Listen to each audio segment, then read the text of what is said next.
এই নরসিংদীতে আওয়ামী লীগ মুক্ত ঘোষণা করব। আমাদের রক্ত গরম করবেন না, আমাদেরকে হুমকি দামকি হামলা মামলা দিয়ে দমিয়ে রাখতে পারবেন না। নরসিংদীর মাটি ইসলামী আন্দোলনের ঘাঁটি, নরসিংদীর মাটি পীর সাহেব চরমনায়ের ঘাঁটি।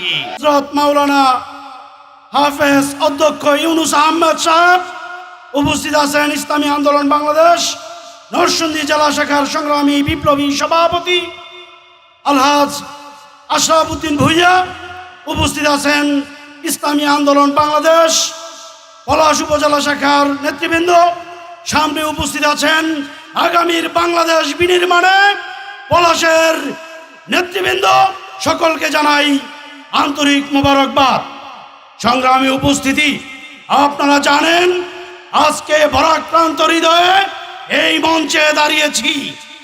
এই মঞ্চে ভারাক্রান্ত হৃদয়ে এই কারণে বলেছি, এই আমার নরসিংদী শান্তিপূর্ণ সব সময় সমাবেশ করি। পুলিশ প্রশাসন সহ সবাই জানে নরসিংদীতে ইসলামী আন্দোলন বাংলাদেশ শান্তিপূর্ণভাবে সমাবেশ করে। আমাদের এই শান্তিপূর্ণ সমাবেশে নরসিংদীর মতন জায়গায় পীর সাহেব চরমনায়ের ঘাঁটিতে আজকে আমাদেরকে রক্তাক্ত করেছে। বাবার শান্ত ছেলে, ইসলামী আন্দোলন আমরা যারা করি আমরা বাবার শান্ত ছেলে। মনে রাখবেন, শান্ত ছেলেকে যদি, ঘুমন্ত ছেলেকে যদি জাগিয়ে তোলেন, আপনার নরসিংদীতে আওয়ামী লীগ মুক্ত করে দেব। এই নরসিংদীতে আওয়ামী লীগ মুক্ত ঘোষণা করব। আমাদের রক্ত গরম করবেন না, আমাদেরকে হুমকি দামকি হামলা মামলা দিয়ে দমিয়ে রাখতে পারবেন না। নরসিংদীর মাটি ইসলামী আন্দোলনের ঘাঁটি, নরসিংদীর মাটি পীর সাহেব চরমনায়ের ঘাঁটি। সংগ্রামী উপস্থিতি, 1971 সনে এদেশ স্বাধীন হয়েছিল সাম্য, মানবিক মর্যাদা, সামাজিক ন্যায় বিচার প্রতিষ্ঠার জন্য। আমার ভাতের অধিকার, আমার ভোটের অধিকার, আমার চিকিৎসার অধিকার বাস্তবায়নের জন্য। কিন্তু আজকে এই স্বাধীনতার প্রায় 52 বৎসর পরে আমাদের দেশের দ্রব্য মূল্যের এমন ঊর্ধ্বগতি হয়েছে, আমার দেশের গরিব শ্রমিক, রিক্সাওয়ালা, ভ্যানওয়ালা তারা আজ একটা পাঙ্গাস মাছ, তেলাপিয়া মাছ 250 টাকা কেজিতে কিনতে হয়। আজকে ডাউলের কেজি 100 টাকা, 150 টাকা। আজকে চাউলের কেজি 70 টাকা।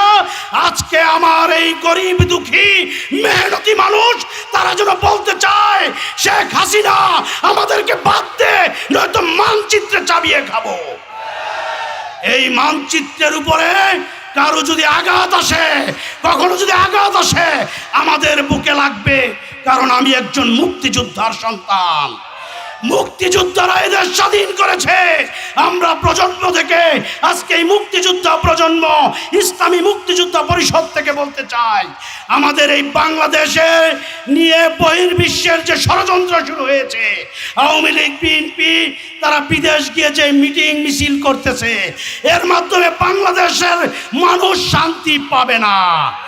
শান্তি পেতে হলে পীর সাহেব চরমনায়ের নির্দেশিত পথে আমাদের হাঁটতে হবে। সংগ্রামী উপস্থিতি, কথা সংক্ষেপ, মহাসচিব সাহেব হুজুর উপস্থিত আছেন, কথা লম্বা করব না। আগামী জাতীয় সংসদ নির্বাচন আসতেছে। জাতীয় সরকারের অধীনে এই নির্বাচন দেওয়ার জন্য বাধ্য করা হবে ইনশাআল্লাহ। পিআর পদ্ধতি এদেশে চালু করা হবে ইনশাআল্লাহ।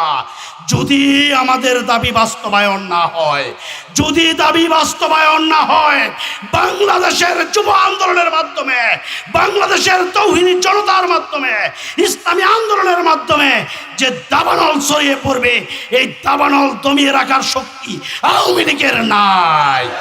সংগ্রামী উপস্থিতি, সামনে যে নির্বাচন আসতেছে, এই নির্বাচনে আমি আসি, মহসিন কাকা আসুক, আর আমাদের মাসুদ ভাই আসুক, যাকে ইসলামী আন্দোলন নমিনেশন দিবে তার মাধ্যমেই পলাশের আসন নিশ্চিত করা হবে ইনশাআল্লাহ।